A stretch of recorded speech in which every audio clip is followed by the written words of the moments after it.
Guys, what's up? It's 8-Bit Eric. Today we are going to review RiME on the Nintendo Switch. Now, RiME came out about 6 months ago on all the other platforms and PC. Looks like a neat little solo player adventure game that is colorful, vibrant, and looks like it's full of puzzles. I'm really into a lot of these Zelda type of clones. I don't think this one is exactly a Zelda clone, but it looks like it's pretty close. Seems right up my alley. So let's go ahead and see if the Nintendo Switch port holds up and if it's worth going ahead and buying. It's time to find out if RiME is worth the time or a dime. I don't know. Let's begin the video, shall we?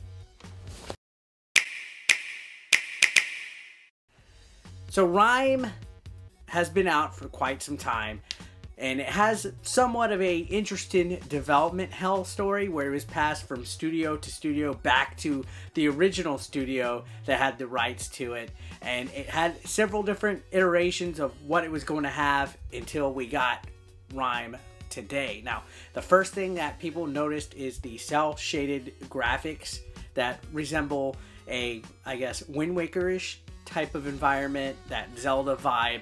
In fact, this whole game seems like, at first impression, it could be inspired by games like Zelda and The Last Guardian. You play as a silent protagonist, a young boy who is washed up ashore, and you have to basically find out what happened, where you're at, and you follow a fox. This fox kind of guides you throughout all the levels from point to point to tell you where exactly to go.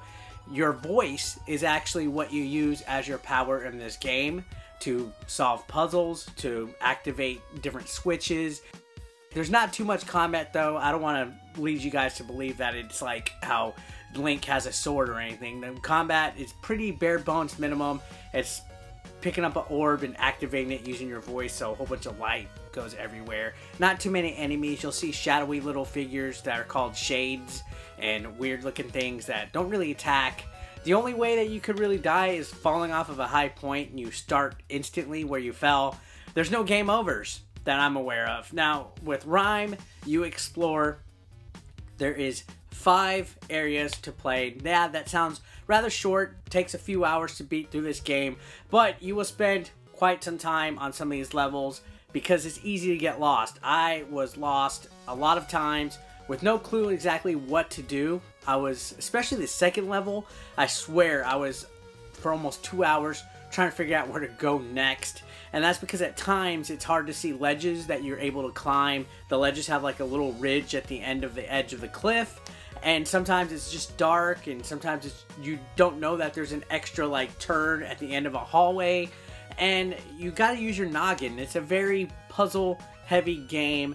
Most of the puzzles involve you having to pick up an orb and place it somewhere and activating a switch, using a special platform that you can adjust the camera to have the arches light up, things like that. Pretty basic, but there is a lot of them. And then you have to activate switches with your voice at the same time to open up doors. There's even a area where you have like a big sentinel type character to help open doors for you and have to remove brush. And the variety of puzzles, it's not to the extent of like real creative like a Legend of Zelda game, but there is a good amount of puzzle solving in this game. As a matter of fact, that's basically what it is. And there's no combat, but lots of puzzling. And overall, the game was pretty good. I never played RiME the first go around when it came out on PS4, Xbox, and PC. I didn't play it. I wanted to hold out for the Nintendo Switch version to come out, and surprisingly, it took a while for RiME to come out on the Switch. I think it was because of issues with porting it over, and they wanted it to perform right. So that was my main concern when I was going to begin this review of the game. And I'm going to be completely honest, there's a lot of frame rate issues early on in this game. It was really worrisome for me, especially playing the first level. When you initially start to move, you can just see the game stuttering. Like it's on life support, just trying to go. And then there's like cutscenes where it's just real skippable on the frame rate. With that aside, the gameplay mechanics of RiME are good. This would be a solid Nintendo Switch game if those frame rate issues were not around when you first initially play this game. And I say initially because once the game progresses, it really didn't happen too often. It was mostly like in the beginning for my experience. I decided to give the game a chance and played it through completely within 5 hours. And towards the end, it actually got me pretty caught up in the story. I don't want to give too much of spoilers, but I did feel a little bit emotional on certain parts of the story, and the atmosphere of the levels felt vast and huge. The color scheme of the graphics was amazing, and the soundtrack, oh my gosh, the violins that play, everything about this game screamed big budget third-party indie title, but the performance of it just held it back that much, and until it's patched, I definitely cannot recommend getting RiME for the Nintendo Switch. How it performed on other consoles, I didn't really check it out on the other ones. I don't know if there was issues with the frame rate on those as well, but the Nintendo Switch version was pretty bad frame rate quality. It was pretty low as far as the frame rate goes. With the Switch comes the question, is portable mode good? I didn't experience too much frame rate issues, actually, believe it or not, portably. It actually ran pretty good. The main complaint that I had is that the screen actually looked a little fuzzy, to be quite honest. The graphics, of course, in tablet mode on most of these higher graphics on the Switch actually kind of downgrade when they go onto the tablet because it's working on a smaller screen. But it was nice to look at still. It was just fuzzy. Like, I guess the only other title I can really compare it to is NBA Playgrounds.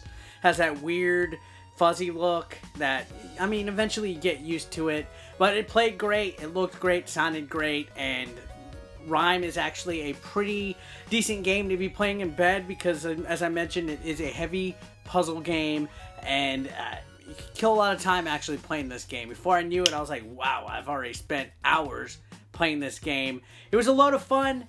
I just really wish it would have been ported over a little bit better so it could perform better on the Nintendo Switch, since a lot of people, myself included, were looking forward to playing it.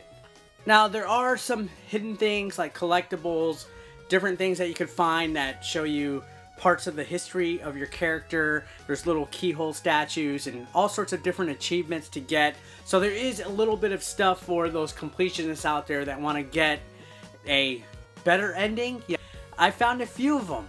So they must be hidden pretty good.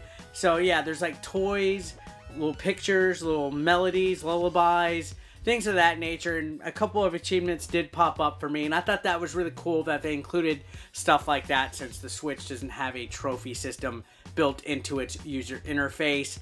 It is rather short, as I mentioned. I played through the campaign within 5 to 6 hours. There's 5 levels total, and you'll be spending a great deal of time inside of most of them, lost like I was, but overall the game is pretty short. But this is a indie title, and with that, you know, unfortunately, they can't be too ambitious, right? They all can't be Breath of the Wilds. But